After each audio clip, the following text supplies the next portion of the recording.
Class में हम पढ़ेंगे समास। समास में होता है समास शब्द दो शब्दों सम या संक्षिप्त एवं आस कथन के मेल से बना है। शब्दों का संक्षिप्तीकरण किया जाता है। समास किसे कहते हैं? समास दो या दो से अधिक शब्दों से मिलकर बने नए सार्थक शब्द समास कहलाता है। समास का शाब्दिक अर्थ हुआ संक्षेप करना और विग्रह हुआ विस्तार करना। समास के भेद।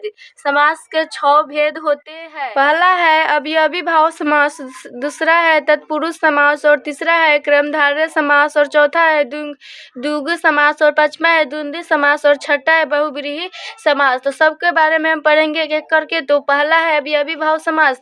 तो इसका डिफिनीशन हो जाएगा, जिस समास का पहला पद अवयव हो तथा प्रधान हो अवयवी भाव समास कहलाता है। जैसे इसका एग्जाम्पल है पहचान। पहचान ये हो गया पहला पद। आ, अनु, प्रतिभर, यथा, यावत, हर, वाह, ये सभी हो गया अवयवी भाव समास होता है। अब इसका एग्जाम्पल है प्रतिदिन। तो प्रतिदिन को अगर प्रतिदिन का हो जाएगा प्रति प्लस दिन। इसका संधि करना चाहिएगा तो हो जाएगा प्रति प्लस दिन। तो हो जाएगा इसका मतलब हुआ दिन और दिन।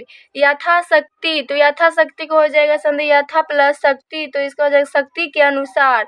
अमारन, अमारन का हो जाएगा आ प्लस मरण। भरपेट, तो भरपेट का हो जाएगा भरपेट, प्रतिदिन, बेकाम, आजन्म आदि। ये सभी अवयवी भाव समास का एग्जाम्पल है।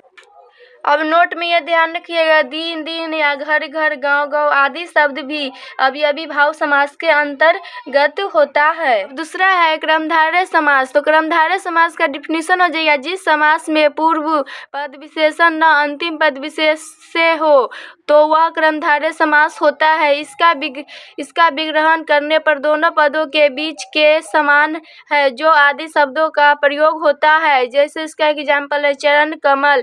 तो इसका मतलब हो जाएगा चरण कमल के समान है। कनकलता, तो इसका मतलब हो जाएगा कनक की शीलता। प्राण प्रिय, तो प्राण प्रिय का हो जाएगा प्राणी के समान प्रिय। चंद्रगुप्त, तो इसका मतलब हो जाएगा चंद्र के समान मुख। राजा, नील गगन, श्वेत पत्री, काली मिर्च, महादेव, कला सागर, नीलकमल, लाल सागर इत्यादि। ये सभी है क्रमधारय समास का एग्जाम्पल। तो ये नोट में है, जहाँ कहीं भी महा शब्द लगा हो वह क्रमधारय समास हो जाएगा। जैसे इसका एग्जाम्पल है महात्मा, महापुरुष, महाजन, महादेव, महादेवी, महाभारत, महाकाव्य, महावीर, महाराजा, महारानी। ये सभी है क्रमधारय समास के एग्जाम्पल। फिर सुपुत्र, कुपुत्र, कुसंगति, परमेश्वर, परमात्मा, सदाचार, सज्जन, संद्रवण क्रमधारय समास है। अब यह अवयवी भाव में होता है। अवयवी भाव में होता है पहला पद प्रधान होता है और तत्पुरुष में होता है दूसरा पद प्रधान होता है और क्रमधारय में विशेषता बतलाता है और द्विगु में संख्या बताता है। अब तीसरा है तत्पुरुष समास। तो तत्पुरुष समास का डिफिनीशन हो जाएगा, जिस समास के बाद का प्रधान होता है तथा दोनों पद के बीच कारक चिन्ह लुप्त हो जाता है तो तत्पुरुष समास कहलाता है। जैसे इसका एग्जाम्पल है राजा का पुत्र, तो हो जाएगा राजपुत्र। राजा का कुमार, तो हो जाएगा राजकुमार। रचना करने वाला, तो हो जाएगा रचनाकार। फिर इसका होता है तत्पुरुष समास के भेद। तो विभक्ति के नाम के अनुसार इसके 6 भेद होते हैं। तो ये है तत्पुरुष समास के भेद और विभक्ति का लोप है। तो इसका पहला है कर्म तत्पुरुष समास, दूसरा है कर्म तत्पुरुष समास, तीसरा है संप्रादन तत्पुरुष समास और चौथा है अपादन तत्पुरुष समास और पांचवा है संबंध तत्पुरुष समास और छठा है अधिकरण तत्पुरुष समास। और इसका विभक्ति लोप है। करण तत्पुरुष समास का हो जाएगा विभक्ति का लोप हो जाएगा को, और करण का हो जाएगा से, के द्वारा, और संप्रादन का हो जाएगा के लिए, और अपादान का हो जाएगा से, और संबंध का हो जाएगा का, की, के, ये सब हो सकता है। फिर अधिकरण का हो जाएगा में, पर। तो अब इसका एक सबके बारे में हम पढ़ेंगे एक एक करके। तो एक है कर्म तत्पुरुष समास को कारक चिन्ह है। तो इसका एग्जाम्पल हो जाएगा गगन चुंबित, हो जाएगा गगन को चूमने वाला। यश प्राप्त, हो जाएगा यश को प्राप्त। जेब कतरा, तो इसका जेब को कतरने वाला। चिड़ी मार, तो हो जाएगा चिड़िया को मारने वाला। दूसरा है करण तत्पुरुष समास। तो करण तत्पुरुष समास में कारक चिन्ह होता है से, के द्वारा। तो इसी से एग्जाम्पल ये है, एग्जाम्पल एक है भयाकुल, तो हो जाएगा भय से आकुल। पथ भ्रष्ट, हो जाएगा पथ से भ्रष्ट। तीसरा है सूर रचित, तो इसका हो जाएगा सूर के द्वारा रचित। अब तीसरा में संप्रादन तत्पुरुष समास, तो संप्रादन तत्पुरुष समास के कारक चिन्ह हो जाएगा, कारक चिन्ह इसमें होता है के और लिए, के लिए। फिर है इसका एग्जाम्पल हो जाएगा प्रयोगशाला, तो प्रयोग के लिए शाला, तो इसमें क्या आया, तो ये हो जाएगा कारक चिन्ह। फिर गौशाला तो हो जाएगा घासों के लिए शाला। फिर विद्यालय, विद्या के लिए आलय। डाक गाड़ी तो हो जाएगा डाक के लिए गाड़ी। देशभक्ति तो हो जाएगा देश के लिए भक्ति। अब चौथा है अपादान तत्पुरुष समास, तो अपादान तत्पुरुष समास इसका कारक चिन्ह हो जाएगा से, और से करण तत्पुरुष समास में भी आता है, पर दोनों में अंतर है। अपादान तत्पुरुष समास में ये से आता है, तो इसमें अलगाव का भाव होता है। तो इसका एक एग्जाम्पल है धनहीन, तो हो जाएगा धन से ही नर। अगला है पथ भ्रष्ट, तो हो जाएगा पद से भ्रष्ट।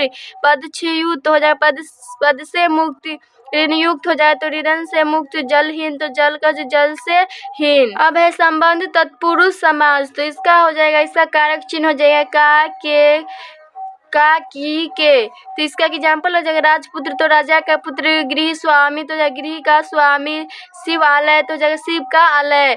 अब 5 अधिकरण तत्पुरुष समास, तो इसका कारक चिन्ह होता है में पर। तो इसका एग्जाम्पल हो जाएगा नगरवास, तो जाएगा नगर में वास। आप बीती तो जाएगा खुद पर बीती। धर्मवीर तो जाएगा धर्म के वीर। पुरुषोत्तम तो इसका जाएगा पुरुषों में उत्तम। अब है चौथा द्विगु समास, तो द्विगु समास का डिफिनेशन होता है जिस समास के पद का पूर्व पद संख्यावाचक विशेषण हो वहाँ द्विगु समास होता है। इसमें समूह या समाहार का बोध होता है। जैसे इसका एग्जाम्पल है पंचवटी, शताब्दी, त्रिवेणी, सप्ताह, चौमासा, चौराहा, तिरंगा, नवगिरही। अब पांचवा है द्वंद्व समास। द्वंद्व समास का डिफिनेशन हो जाएगा जिस समास में दोनों पद की प्रधानता होती है उसे द्वंद्व समास कहते हैं। जैसे इसका एग्जाम्पल है माता पिता, तो ए में दोनों पद की प्रधानता हुई है, तो ये हो जाएगा द्वंद्व समास का एग्जाम्पल। फिर है दादा दादी, मामा मामी, नाना नानी, दिन रात, भाई बहन, लड़का लड़की, लाभ हानि, ये सभी द्वंद्व समास का एग्जाम्पल है। अब छठा है बहुव्रीहि समास, तो बहुव्रीहि समास का एग्जाम्पल हो जाएगा जिस समास से किसी भी पद की प्रधानता नहीं होती है, बाहर से आकर पद की प्रधानता बन जाती है, उसे बहुव्रीहि समास कहलाता है। जैसे इसका एग्जाम्पल है नीलकंठ, पीताम्बर, वीणा पानी, कमल नयन, पंचानन, 8 अध्याय, बराहसिंगा, लंबोदर, कपमंडूक, तो ये सभी बहुव्रीहि समास का एग्जाम्पल है। तो समास में बस इतना ही पढ़ना था। अब हम अगले क्लास में इसका MCQ क्वेश्चन करेंगे।